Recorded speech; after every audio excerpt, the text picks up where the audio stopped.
அந்த வெறிகுண்டு கலாச்சாரத்தை பற்றி நான் பேசினேன். அது தெரிஞ்ச உடனே எனக்கு வந்து அப்படியே வந்து ஆடி போச்சு எனக்கு. என்னடா இது என்னாலே தான் இப்படி ஆச்சு அப்படின்னு சொல்லிட்டு நைட்டெல்லாம் எனக்கு தூக்கம் வருது. ஹாய் ஃப்ரெண்ட்ஸ், வணக்கம். Welcome back to Tamil Mithran. திரைப்பட தயாரிப்பாளரும் முன்னாள் அமைச்சருமான மறைந்த ஆர்.எம். வீரப்பன் பற்றி சத்யா மூவிஸ் நிறுவனம் ஆர்.எம்.வி த கிங் மேக்கர் அப்படின்னு டாக்குமெண்ட்ரி ஒன்று எடுத்திருக்காங்க. தற்போது இந்த டாக்குமெண்ட்ரியோட ட்ரைலர் வீடியோவை சத்யா மூவிஸ் நிறுவனம் ரிலீஸ் பண்ணியிருக்காங்க. அந்த வீடியோவில் முதலமைச்சர் ஸ்டாலின், நடிகர் ரஜினிகாந்த் ஆகியோர் ஆர்.எம்.வி பற்றி பேசியிருக்காங்க.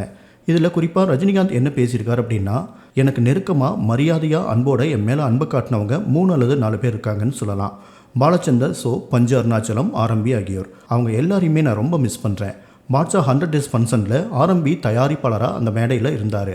அப்போது வெடிகுண்டு கலாச்சாரம் பற்றி நான் பேசினேன். அவரை அமைச்சராக வச்சுக்கிட்டு நான் அதை பேசியிருக்கக்கூடாது. எனக்கு அப்போது அந்த தெளிவு கிடையாது. எப்படி நீங்கள் மேடையில் இருக்கும்போது ரஜினி வெடிகுண்டு கலாச்சாரம் பற்றி அரசுக்கு எதிராகவே பேசும்போது நீங்கள் அமைதியாக இருக்க முடியும் அப்படின்னு கேட்டு அவரை அமைச்சர் பதவியிலிருந்து ஜெயலலிதா நீக்கிட்டாங்க. அது தெரிஞ்சதும் எனக்கு ரொம்ப ஆடி போயிடுச்சு. என்னால் தான் இப்படி ஆயிடுச்சு அப்படின்னு நைட்டு முழுசும் எனக்கு தூக்கமே வரல. ஃபோன் பண்ண யாருமே எடுக்கலை.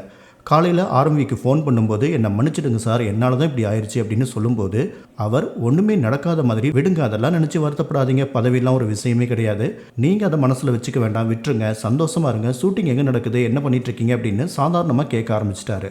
ஆனால் எனக்கு அந்த தழும்பு இன்னமும் போகலை, எப்பயுமே போகாது. சிஎம் ஜெயலலிதாவுக்கு எதிராக நான் பேசினதுக்கு சில காரணங்கள் இருந்தாலும் கூட இந்த காரணம் ரொம்ப முக்கியமானது. அதுக்கு பிறகு நான் இதை பற்றி ஜெயலலிதா கிட்ட பேசட்டுமா அப்படின்னு அவர்கிட்ட சொல்லும்போது அவங்க அவ்வளோ சீக்கிரம் தன்னோட ஒப்பீனியனை மாற்றிக்க மாட்டாங்க, நீங்கள் பேசி உங்கள் மரியாதையை இழக்க வேண்டாம், அப்படி நீங்கள் சொல்லி நாங்கள் போய் சேர வேண்டிய அவசியமும் கிடையாது, நீங்கள் விட்டுடுங்க அப்படின்னு சொன்னார். அந்த மாதிரி பெரிய மனுஷன் அவர், உண்மையான கிங் மேக்கர் அவர் தான் அப்படின்னு சூப்பர் ஸ்டார் ரஜினிகாந்த் பேசியிருக்காரு.